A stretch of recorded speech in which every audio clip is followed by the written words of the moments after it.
Friends, listen, if Israel gets their way, they're pushing us to world war. Look, I was not a fan of Barack Obama and John Kerry, but I will give them credit for one thing. I would say thank God that Barack Obama and Benjamin Netanyahu did not like each other. Thank God that they did not get along. Right. Because Mr. Netanyahu wanted Barack Obama to start the war with Iran. For 8 years, he tried to get the war, and Barack Obama wouldn't do it. Barack Obama is not the type of guy who wants to have a war. He loves a revolution. He likes revolutions, not wars. You know why? Look, Barack Obama, his idea of talking to commanders or talking to communist revolutionaries. Right. He doesn't like talking to military commanders. He's uneasy sitting in a room talking to military commanders. He's very comfortable sitting in a room of communist street organizers. Comrades. Yes, comrades. So he couldn't get Barack Obama to start that war because Barack Obama didn't want to manage a war. Right.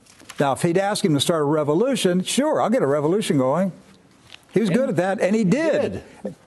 It was called the Arab Spring. Yes. That was an Obama production, financed by George Soros. He loved it. And everything going on in Syria today, to this day, was a production of President Obama and Hillary Clinton. So that's the most that they got out of Barack Obama was the Arab Spring. So he couldn't get Obama to pull the trigger and go to war.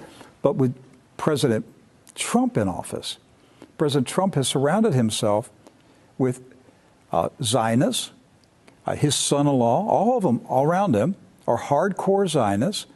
And you've got the Christian Zionists who are whispering in President Trump's ear, "You're Cyrus the Great. Your name in Gematria is connected to the Jewish Messiah. You've entered into immortality. You're going to build the third temple." This is what the Christian Zionists are saying to President Trump. Right. That's correct.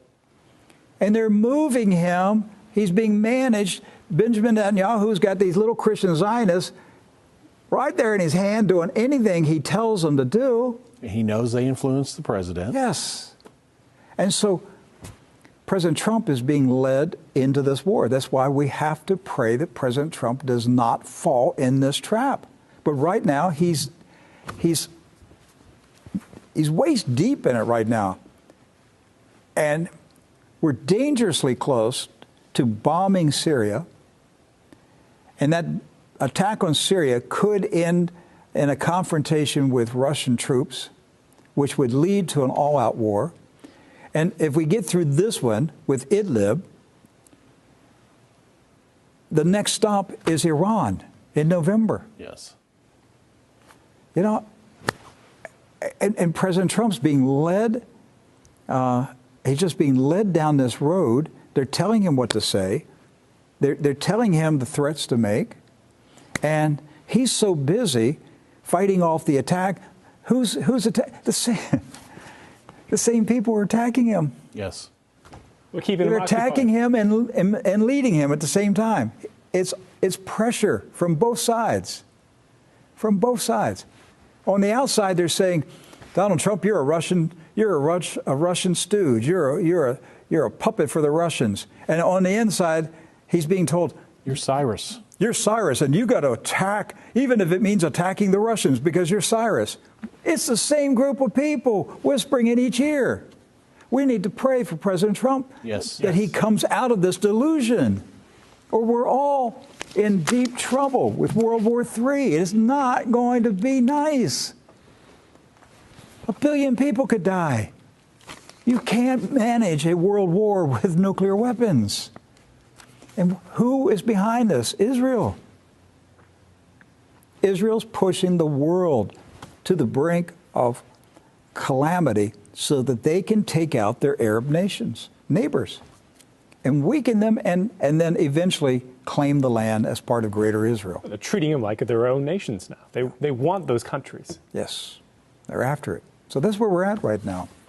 And so I hope this makes sense to you. I hope this showing you the timeline as it's the same propaganda. And we could have gone 3 hours today. Oh, really? We had to cut it off. We had to cut it off, didn't we? Yes.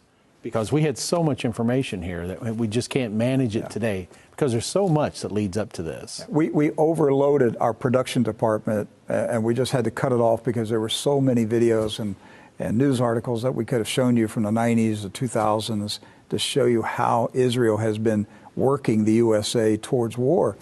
It's overwhelming. And for me, I've been sitting at this seat for 20 years, and I've watched this happen, and it's the same story over and over and over. The same characters. Same characters. Benjamin Netanyahu, propaganda meister. That is his job, propaganda. And they're building a Zionist empire. And all I can say, folks, is pray. Pray that President Trump does not go down this road. Listen, Barack Obama didn't do it. They did get George W. Bush to do it. They couldn't get Bill Clinton to do it, but they did get George Herbert Walker Bush to do it halfway. I made that connection to just now, but you're right. Yeah. So let's pray that they don't succeed with Donald Trump. Yes. Wouldn't it be great if peace broke out instead of war? They don't want peace. They do not want peace. They do not want peace with the Palestinians. They don't want peace with their Arab neighbors. They don't want peace. They want their land. That's what this is about. It is about greater Israel. So thank you for hanging in there with us for over an hour. Been a long week, and we continue to pray